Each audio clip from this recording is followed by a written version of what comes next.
Rajashree UltraTech cement ಕಾರ್ಖಾನೆ ಕಾರ್ಮಿಕರ ನಿರಂತರ ಹೋರಾಟ. ಮಳೆಯಲ್ಲೂ ಕದಡದೆ ಧರಣಿ ಕುಳಿತು ನ್ಯಾಯ ನೀಡುವಂತೆ ಪಟ್ಟು.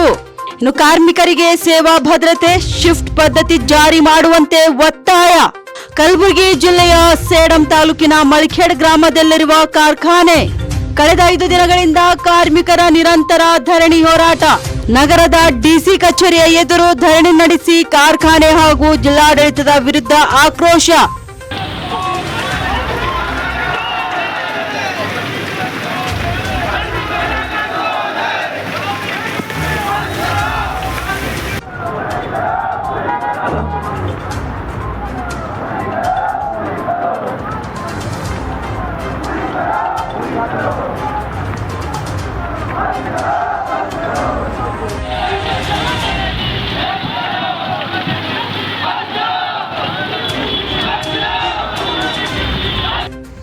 ಎಲ್ಲರಿಗೂ ಕ್ರಾಂತಿಕಾರಿ ಜೈ ಭೀಮ್. ವಿಷಯ ಏನಂದರೆ ಏನಿದು ಕಲಬುರಗಿ ಜಿಲ್ಲೆ ಸೇಡಂ ತಾಲೂಕು ಮಳಖೇಡ್ ಗ್ರಾಮದಲ್ಲಿ ಇರ್ತಕ್ಕಂಥ ಏನು ರಾಜಶ್ರೀ ಅಲ್ಟ್ರಾಟೆಕ್ ಸಿಮೆಂಟ್ ಕಾರ್ಖಾನೆ ಇದೆ, ಆ ಕಾರ್ಖಾನೆಯಲ್ಲಿ ಪ್ಯಾಕಿಂಗ್ ಮತ್ತು ಲೋಡಿಂಗ್ ಕಾರ್ಮಿಕರಿಗೆ ಆಗುತ್ತಿರುವ ಸಮಸ್ಯೆ ಕುರಿತು ಇವತ್ತಿಗೂ ಐದನೇ ದಿನದ ಅನಿರ್ದಿಷ್ಟ ಧರಣಿ ಸತ್ಯಾಗ್ರಹ ಹಮ್ಮಿಕೊಂಡಿದ್ದೇವೆ.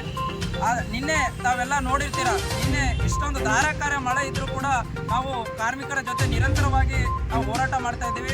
ಇದು ಕೇವಲ ಮಳೆ ಅಲ್ಲ, ಏನೇ ಬಂದರೂ ಕೂಡ, ಬಿರುಗಾಳಿ ಬಂದರೂ ಕೂಡ, ಏನೇ ಆದರೂ ಕೂಡ ನಾವು ಕಾರ್ಮಿಕರ ಜೊತೆ ಎಲ್ಲಿವರೆಗೂ ಅವ್ರಿಗೆ ನ್ಯಾಯ ಸಿಗೋದಿಲ್ವೋ ಅಲ್ಲಿವರೆಗೂ ನಾನು ಕಾರ್ಮಿಕರ ಜೊತೆ ನಿರಂತರವಾಗಿ ಹೋರಾಟ ಮಾಡ್ತೀನಂತ ಈ ಸಂದರ್ಭದಲ್ಲಿ ಹೇಳಕ್ಕೆ ಇಷ್ಟಪಡ್ತೀನಿ.